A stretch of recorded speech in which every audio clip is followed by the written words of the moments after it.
Primeiro, obrigado pela oportunidade. Cara, assim, pelas tuas palavras, pelo reconhecimento. Você subiu meu nível lá em cima, rapaz. Agora eu estou ferrado, cara. Agora tá a responsabilidade do treinamento ficou, né? Mas tá certo no nível que você está fazendo.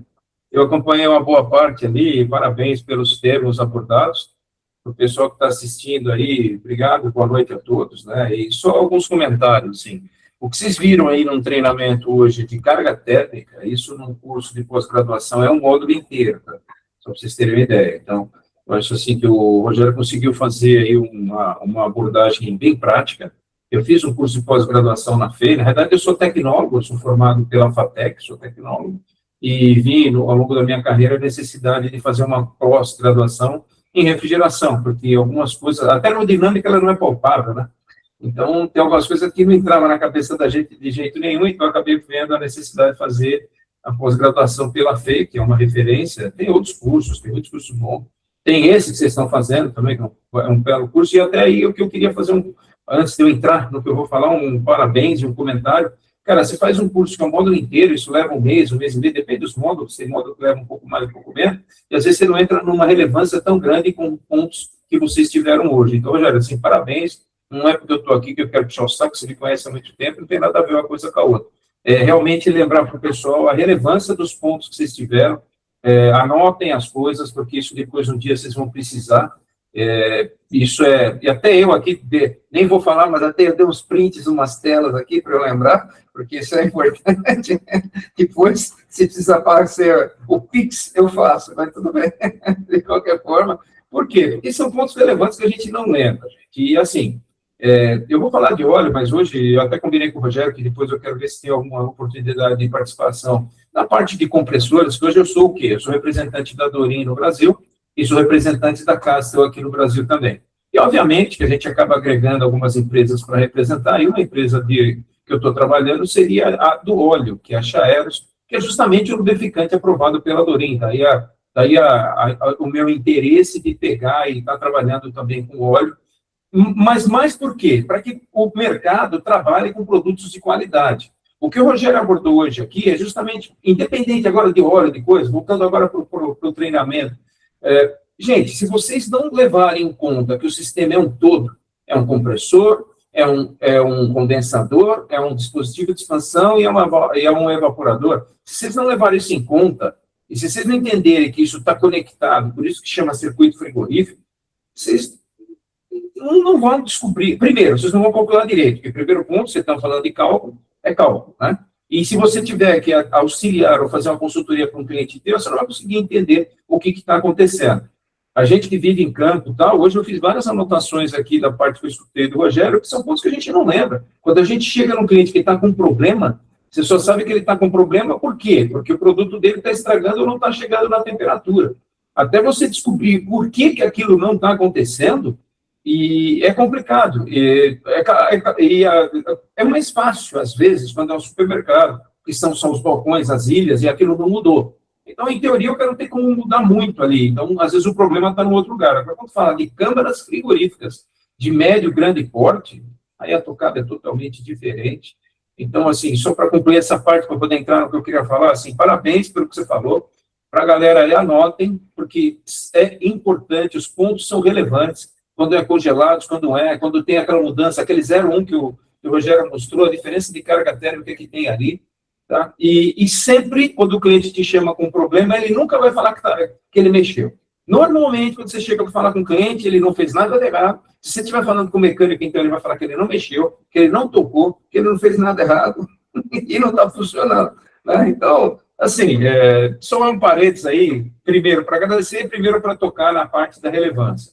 Pessoal, aqui que eu estou falando, que é o ponto relevante de quando a gente fala de refrigeração, tá? Por quê? Porque quando a gente fala de refrigeração, de sistema, tudo mais, o que a gente passa a ter? Aquilo que eu falei agora há pouco. Eu passo a ter um compressor, esse bonitão aqui, dessa marca boa, eu passo a ter um condensador, eu passo a ter um dispositivo de expansão e evaporador. Desde a geladeira até o sistema, até a câmara frigorífica que o Rogério estava falando, você vai ter esses 4 componentes básicos dentro do sistema. E, olha que louco, eu brinco até nos meus treinamentos. A parte mais importante que vocês têm no sistema, pessoal, é o evaporador, tá? Porque a refrigeração existe o quê? Para fazer frio, ou no ar-condicionado, ou na câmara frigorífica. Então, o ponto mais relevante que você tem do teu sistema é o evaporador. O resto trabalha para que esse cara funcione. Então, olha como é importante quando vocês estão no treinamento que está se falando do dimensionamento aqui desse evaporador, dimensionamento da carga térmica e, principalmente, fazer com que esse evaporador atenda ao trabalho que ele foi proposto a realizar. Porque o resto, que é o compressor, que é para bombear o sistema, o condensador, que é para jogar o calor para fora, e o dispositivo de expansão, que pode ser uma válvula de expansão termostática, como está aqui, uma válvula de expansão eletrônica, ela serve para atender esse cara que é o evaporador. Então, aí, às vezes, você vai no sistema, você está querendo entender por que esse cara quebrou. E, às vezes, o problema está no que vocês acabaram de ver, está aqui no evaporador e no condensador, ou no condensador, né? Ou seja, e, de novo, eu tenho treinamentos que eu fico nesse slide mais de 1 hora, batendo, relutando, levantando pontos, levantando dúvidas, mas aqui, como é uma pincelada rápida, né? O que eu quero deixar claro para vocês é o seguinte: olhem o sistema dessa forma. Então, vocês estão fazendo um cálculo, vocês vão começar por aqui, e daqui que vocês vão construir tudo o resto, porque o cálculo do compressor vai ser para atender a somatória dos evaporadores, tá? O condensador é para jogar o calor fora dos evaporadores, mas o calor de compressão, né? Que o compressor, quando comprime, ele gera um calor no sistema. Então, esse condensador, ele é, então, a somatória dos evaporadores e a somatória dos compressores. Se é uma unidade com um único evaporador e um condensador, é como está aqui. Se é um sistema com vários evaporadores, como a câmara que vocês viram lá, ou é um rack de supermercado com vários compressores, várias ilhas e vários balcões que tem vários evaporadores, então esse cara tem que ser dimensionado para isso. Hoje, eu estou querendo abordar aqui, vou abordar rapidamente, a questão do óleo, tá? E o Rogério comentou um negócio muito interessante na parte do treinamento que ele fez com vocês, que é a questão, por exemplo, se você não faz, ou se o cliente não te dá base de dados suficientes para que você calcule esse cara da forma correta, esse cara pode ficar muito grande em alguma parte do momento, entendeu? E se ele fica muito grande, ele pode começar a ciclar. E se ele cicla, cada vez que ele liga e desliga, ele manda óleo para o sistema. E se ele não roda por um tempo bom, ou um compressor dimensionado, algumas marcas, o Torin tolera 10 partidas por hora, o que significa que nós estamos falando uma partida a cada 10 minutos. Se você está numa instalação e está escutando, liga, desliga, está errado. Ele está tendo uma vida útil comprometida e, com certeza, ele está bombeando óleo para o sistema de uma forma muito, muito efetiva. E esse óleo não vai voltar, porque o que traz o óleo de volta é velocidade de fluxo nas linhas. Por isso que, quando for calcular, não sei se já entraram nessa parte ou não, quando entrar, vocês vão ver que cálculo das tubulações é feito para garantir uma velocidade mínima em cada trecho. Inclusive, se tem subida, descida, tem as regras de cálculo de tubulação de subida e de descida. Por quê? Porque o óleo tem que voltar, gente. O óleo está aqui no compressor, ele é necessário para manter as partes móveis lubrificadas, tá? E, além disso, mesmo que eu tenha aqui na descarga um separador de óleo, e em muitos casos ele até é obrigatório, o separador de óleo não vai separar 100% do óleo, não tem como, ele vai deixar sempre passar um pouco. Ou seja, na nossa vida, óleo está andando pelo sistema. E se ele está andando pelo sistema, eu preciso garantir um funcionamento correto desse compressor, com a quantidade mínima de horas de funcionamento, eu preciso garantir uma tubulação adequadamente selecionada e preciso garantir que não tem filtro entupido, que não tem sujidade e tudo mais. Daí a importância, daí até o motivo de eu ter pego para estar trabalhando e representando lubrificante, porque o que eu tenho visto de lubrificante de baixa qualidade no mercado é terrível. E eu tenho uma parte do módulo, que depois eu quero ver com o Rogério se um dia eu passo e faço com vocês essa parte de falhas. E vocês vão ver ali por que um compressor quebra. Eu tenho fotos de compressor cortados que mostram exatamente para cada situação por que ele quebrou. E o que eu tenho encontrado de compressor com problema de lubrificação, gente, é um absurdo. E aí entra numa coisa que eu também gosto de comentar muito, tá? O sistema, vocês têm instalações nas mãos, às vezes, que custou, sei lá, 100 mil, 200 mil. Tem instalações na mão que vocês têm que custam mais de 1 milhão, dependendo da instalação, dependendo da câmara. Isso se não for mais, 2, 3, 4, 5 milhões.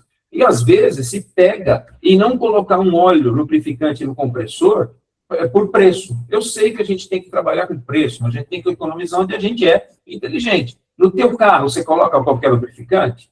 Não responde. Mas eu acho que não. Tá? Então, assim, o que eu estou querendo dizer com isso? A economia barata, ela é cara.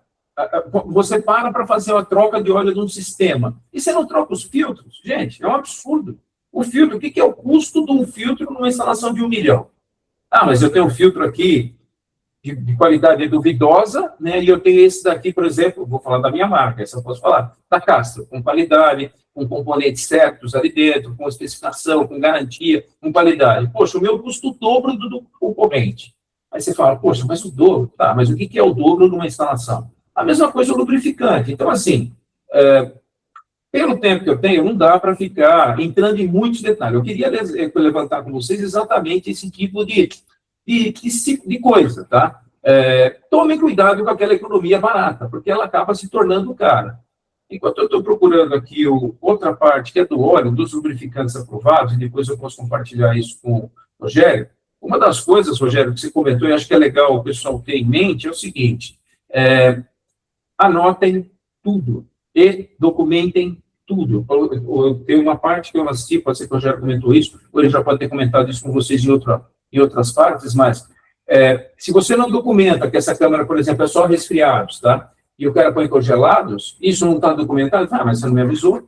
Então, documentem e façam o escopo do projeto direitinho e façam o teu cliente assinar, ok? É só um pitaco aí, porque depois, na hora que dá problema, ninguém lembra de nada, e aí é claro que a corda vai estourar do lado mais fraco, tá? Então, aqui, só colocar 2, 3 slides rapidinho da Chaeros, tá? A Chaeros é uma empresa que está no Brasil desde 2017, é uma empresa americana, tá? E aí a quantidade de 12 milhões de litros por ano, cara, isso aqui mostra o tamanho da empresa. O que acaba sendo importante com relação a lubrificante? O lubrificante, principalmente se a gente... vamos para cá, que eu acho que é mais fácil, como não dá tempo de ficar abordando tudo. Os lubrificantes, quando a gente tinha aqui os CFCs, eu tinha um tipo de base de lubrificante. Quando a gente foi para o HFC, a gente teve um alquilbenzeno. Quando a gente vai para um HFC, que é o 134, 404, a gente vai para um poliol. Se eu for para um CO2, eu vou para um PAO ou POE. Se eu for para uma amônia, tem um PAO. Se eu for para o hidrocarboneto, propano, butano, eu vou para um PAG. Por que disso? Cada lubrificante tem as suas características, e essas características têm que estar entrelaçadas com o refrigerante. O óleo tem que falar a língua do refrigerante, ele tem que ser visível e não criar borra, partículas e tudo mais, tá? Então, vocês acabaram de ver no treinamento que antes você não tinha, por exemplo, um fotovoltaico ali, não fotovoltaico, aquela termográfica para ver se tem vazamento numa cama. Antes a gente não tinha essa infinidade de refrigerante. Você falava de ter ali um R12, um 502 e um 22. Era isso antes. Hoje não, gente. Hoje a gente tem uma variedade de sistemas, com uma variedade de fluidos e com uma variedade diferente de lubrificantes. Não misturem lubrificantes. Trabalhem com lubrificantes de qualidade. E outra coisa, esses lubrificantes aqui para baixo, que seria, desculpa, deixa eu voltar, que seria um POE ou alquilbenzeno, eles são higroscópicos. O que significa ser higroscópico? Pelo simples fato de ele ser aberto, ele entra em equilíbrio, tenta entrar em equilíbrio com a umidade relativa do ar, que aqui hoje em Jundiaí, está aqui estava chovendo quase 100% de umidade relativa, tá? Então, onde vocês estão, conta menos, mas assim, existe um equilíbrio da natureza. A umidade tenta fazer o equilíbrio. Você tem um óleo que tem ppm, partes por milhão. 1.01, 1.02 é da norma.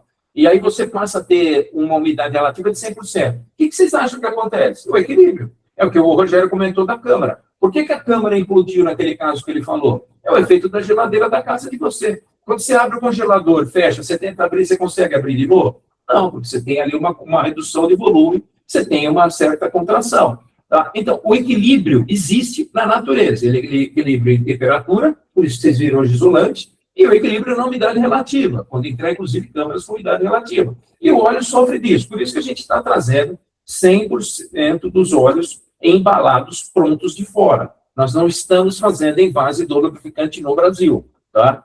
Por quê? Para garantir qualidade. Porque envasar no Brasil, mas é só envasar. Não dá. É só o expurguinho que o técnico fala que dá no sistema de refrigeração que resolve? Não. Tá, a umidade é mais rápida que o teu expurgo. Tá? Então, bom, estou com 2 minutos estourados, vamos voltar aqui para a coisa. E o que eu queria dizer com tudo isso? Pessoal, Rogério, hoje é tipo assim, 15 minutos você me desafiou demais, cara. Isso aí, eu vou até tomar remédio para dor de cabeça. É um desafio para quem fala pra caramba, falar 15 minutos de tanto tempo. Mas assim, eu tinha anotado algumas coisas aqui, eu tentei dar uns pitacos do que eu considero relevante, principalmente do que você falou. Reforço para essa turma toda aí que faça as anotações, faça o escopo de projeto, faça o teu cliente assinar o projeto. Tá? Porque você vende uma coisa, o cara fala que é aquilo, mas na hora que der pau, você que era o cara que estava errado. Tá? E é claro, eu puxei o gancho para o meu lubrificante. Está no Brasil, nós temos estoque, nós estamos negociando com o Rogério já deve estar recebendo aí isso aí. Se não der certo amanhã, na semana que vem, com certeza está chegando para você, Rogério. E, assim, por quê? Porque você pode comprometer tudo isso que você está fazendo, todo esse serviço. Eu não tenho gás, mas o gás é outra coisa também super importante no sistema. Às vezes, por uma qualidade de óleo e de fluido refrigerante, você compromete todo um estudo, todo um trabalho. E se você for pensar o custo disso, do todo, não é nada. É claro que tudo é relevante, custo é relevante. Mas a hora você tem que mensurar, às vezes, aquilo e comparar uma coisa com a outra. Pô, quanto custa um filtro de um filtro numa troca completa de óleo que os técnicos vão fazer, né? E às vezes, não vou trocar. Assim, tem algumas coisas que para mim não fecha, por isso que eu acho que é legal esse tipo de oportunidade de a gente falar e dar essa lembrada para a turma para eles poderem ser um pouco mais técnicos, entendeu?